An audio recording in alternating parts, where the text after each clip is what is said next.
Hey everybody, we hope you're doing well. We're going to continue to journey through the book of Matthew. Remember, we just came off of the Sermon on the Mount not too long ago, and Jesus begins to show different types of miracles to explain his authority over so many things, but packaged in all of these miracles are what a lot of Bibles will add a title to the section called The Cost of Following Jesus. And in a sense, there is a cost, right? Or there's an expectation that we let go of certain things, or that it could potentially cost us certain things. I mean, have you ever gone to a restaurant and for whatever reason, let's say you decided to splurge a little bit, you went to a little bit of a nicer restaurant, and then you got the food and you realized this was not even worth it. It's not that the food was bad, but it's that you paid so much for that dish that either what you got, the portion size was small, or maybe it didn't taste good. But you think about what you spent at that restaurant versus Chick-fil-A, right? Or something cheaper, but that you like, right? The $3.99 Popeyes chicken sandwich. How could you go wrong with that?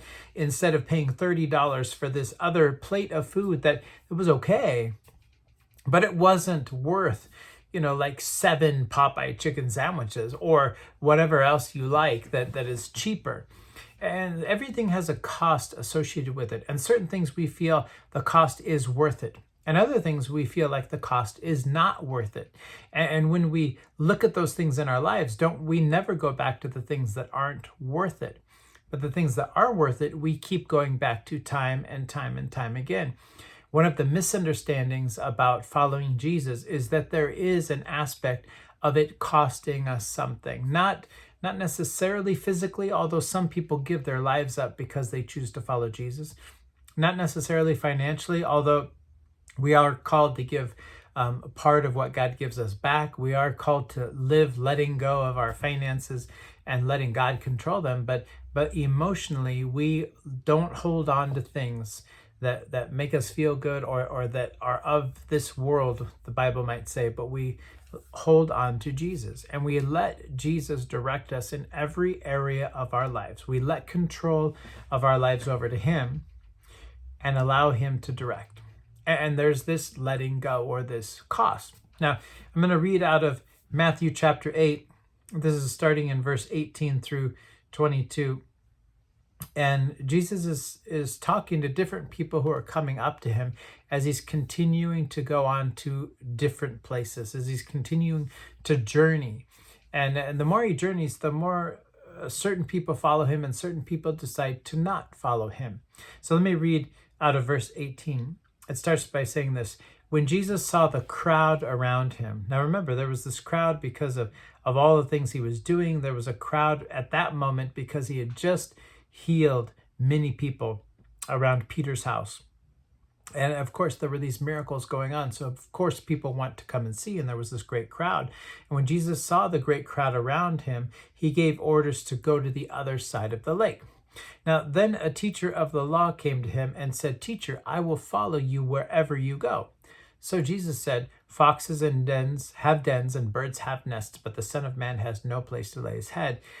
Foxes have homes, birds have homes, but me, the Messiah, I don't have a home."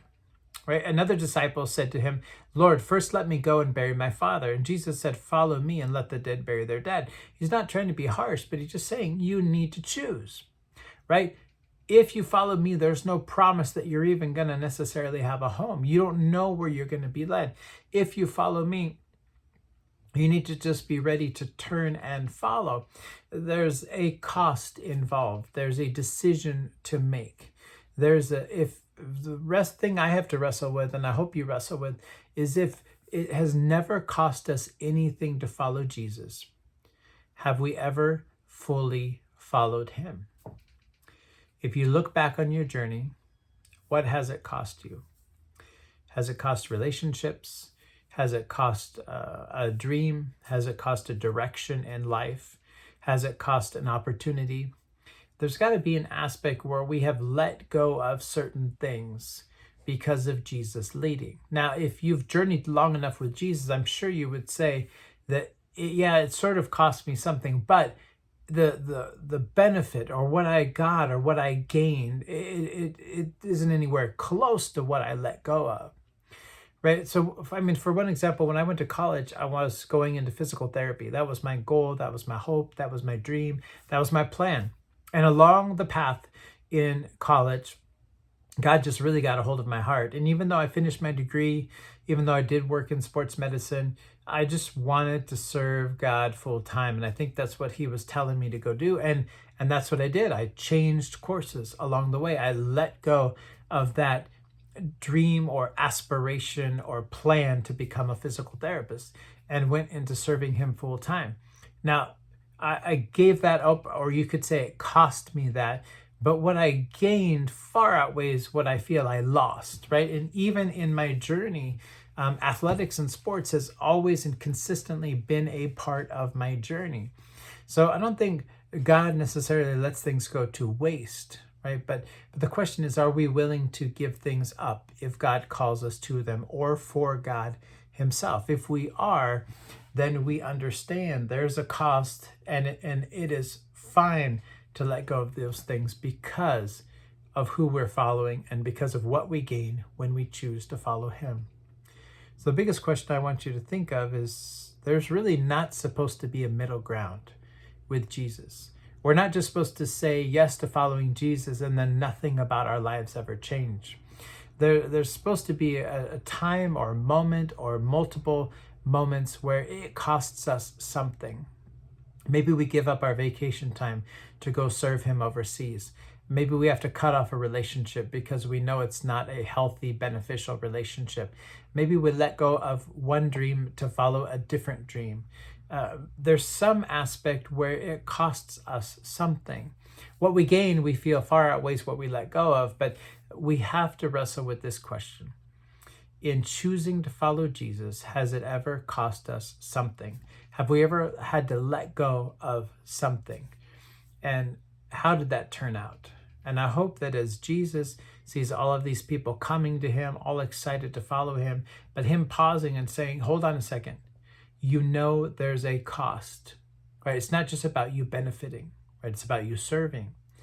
And some people couldn't do it. Some people didn't do it. But what's interesting is in the next section, often the Bible is broken into these little sections. Verse 23, it says this, then Jesus got into the boat and his disciples followed him. Because somebody that's truly a disciple is somebody who has committed their lives to Jesus, follows him. And I hope and pray that as we continue to look through the book of Matthew, that we will really wrestle with what does it mean to follow Jesus, and have we done that? God bless.